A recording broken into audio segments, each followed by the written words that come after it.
हे अर्जुन, मनुष्य का जीवन इच्छाओं, कर्मों और उनके फलों के बीच झूलता रहता है। जहाँ इच्छा है वहाँ आसक्ति है, और जहाँ आसक्ति है वहाँ बंधन। भगवद गीता का हृदय यही सिखाता है कि कर्म से भागना समाधान नहीं है, समाधान है कर्म करते हुए भी मन को बंधन से मुक्त रखना। आज का विषय है वैराग्य और आसक्ति से मुक्ति, यानी ऐसा वैराग्य जो जीवन से पलायन नहीं बल्कि जीवन में पूर्ण सजगता के साथ जीने की कला है। अध्याय 1, आसक्ति का स्वभाव और बंधन। आसक्ति का अर्थ है किसी वस्तु, व्यक्ति, स्थिति या परिणाम के साथ मन का चिपक जाना। यह चिपकाव धीरे धीरे अपेक्षा बनता है, अपेक्षा अधिकार बनती है और अधिकार टूटे तो दुख जन्म लेता है। गीता कहती है कि दुख का मूल कारण वस्तु नहीं, उससे हमारी आसक्ति है। मन स्वभाव से चंचल है, वह सुख की ओर भागता है और दुख से दूर।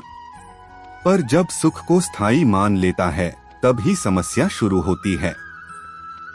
अर्जुन का विषाद भी इसी से उपजा, अपने प्रियजनों के प्रति आसक्ति। श्री कृष्ण उसे सिखाते हैं कि कर्तव्य का पालन आसक्ति से परे होकर किया जाए। आसक्ति हमें अतीत में बांधती है, यादों से, और भविष्य में बांधती है, आशंकाओं से। वर्तमान क्षण तब खो जाता है, यही बंधन है। अध्याय 2, वैराग्य का सही अर्थ। वैराग्य को अक्सर त्याग, संन्यास या संसार से पलायन समझ लिया जाता है। गीता इस भ्रांति को तोड़ती है। वैराग्य का अर्थ है अनावश्यक आसक्ति का त्याग, न कि कर्म का त्याग। वैराग्य का जन्म विवेक से होता है। जब मनुष्य देख लेता है कि हर वस्तु नश्वर है, हर स्थिति परिवर्तनशील है, तब वह भीतर से ढीला पड़ता है, छोड़ने लगता है।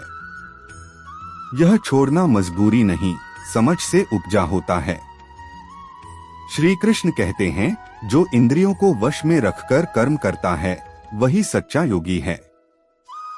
वैराग्य बिना कर्म के नहीं और कर्म बिना वैराग्य के नहीं, दोनों एक दूसरे के पूरक हैं। महाभारत के युद्ध क्षेत्र में कुरुक्षेत्र की धूल के बीच जब अर्जुन का मन मोह, भय और करुणा से भर उठा, तब श्री कृष्ण ने जो उपदेश दिया वही श्रीमद् भगवद गीता है। गीता केवल युद्ध की कथा नहीं है, यह हर उस मनुष्य की कथा है जो जीवन में निर्णयों के चौराहे पर खड़ा होता है। गीता का संदेश कालातीत है, आज भी उतना ही प्रासंगिक जितना हजारों वर्ष पहले था।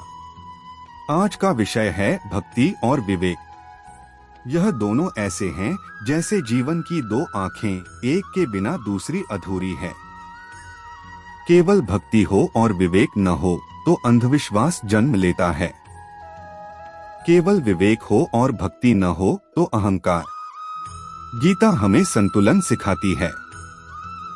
अध्याय 1, भक्ति का अर्थ, समर्पण, भाव और विश्वास। गीता में भक्ति को केवल पूजा पाठ तक सीमित नहीं किया गया। भक्ति का वास्तविक अर्थ है पूर्ण समर्पण। श्री कृष्ण कहते हैं कि जब मनुष्य अपने कर्म, भाव और फल को ईश्वर को अर्पित कर देता है वही सच्ची भक्ति है। भक्ति का मूल है भाव। भाव बिना शब्दों के भी प्रकट हो सकता है। एक किसान जब बीज बोता है और ईश्वर पर भरोसा करता है कि वर्षा होगी, वह भी भक्ति है।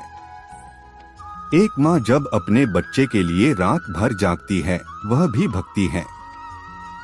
गीता बताती है कि भक्ति किसी विशेष वेश, मंत्र या स्थान की मोहताज नहीं। जहाँ निष्कपट भाव है वहीं भक्ति है। अध्याय 2, विवेक का अर्थ, सही और गलत की पहचान। विवेक का अर्थ है बुद्धि की स्पष्टता। क्या करना है, क्या नहीं करना है, किस समय क्या उचित है, यह समझ विवेक से आती है। अर्जुन का संकट यही था कि उसके सामने कर्तव्य और मोह टकरा रहे थे।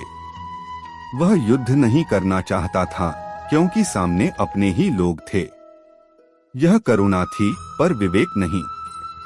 श्री कृष्ण ने अर्जुन को बताया कि करुणा जब कर्तव्य को ढक ले तब वह करुणा नहीं, मोह बन जाती है।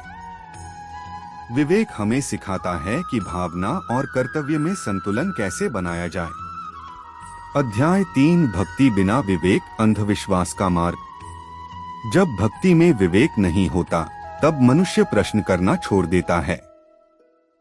वह केवल परंपरा के नाम पर सब कुछ मान लेता है। गीता ऐसे अंधानुकरण का समर्थन नहीं करती। श्री कृष्ण स्वयं अर्जुन से कहते हैं, जो कहा गया है उसे समझो, परखो, फिर स्वीकार करो। यह वाक्य गीता की आत्मा है। भक्ति का अर्थ आंख बंद करके मान लेना नहीं, बल्कि समझकर, जानकर, प्रेम से स्वीकार करना है। अध्याय 4 विवेक बिना भक्ति, अहंकार का जन्म। जब विवेक में भक्ति नहीं होती, तब मनुष्य स्वयं को सर्वोच्च समझने लगता है। वह कहता है, मैं सब जानता हूँ।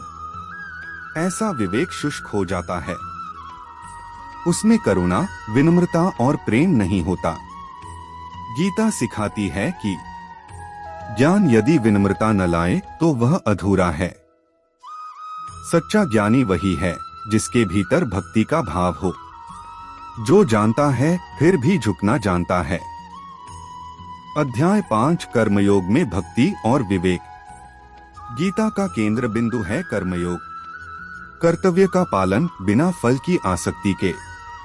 कर्मयोग में भक्ति और विवेक दोनों आवश्यक हैं। भक्ति सिखाती है कि कर्म ईश्वर को अर्पित हो। विवेक सिखाता है कि कर्म सही दिशा में हो। यदि कोई व्यक्ति मेहनत तो करता है पर गलत उद्देश्य के लिए, तो विवेक की कमी है।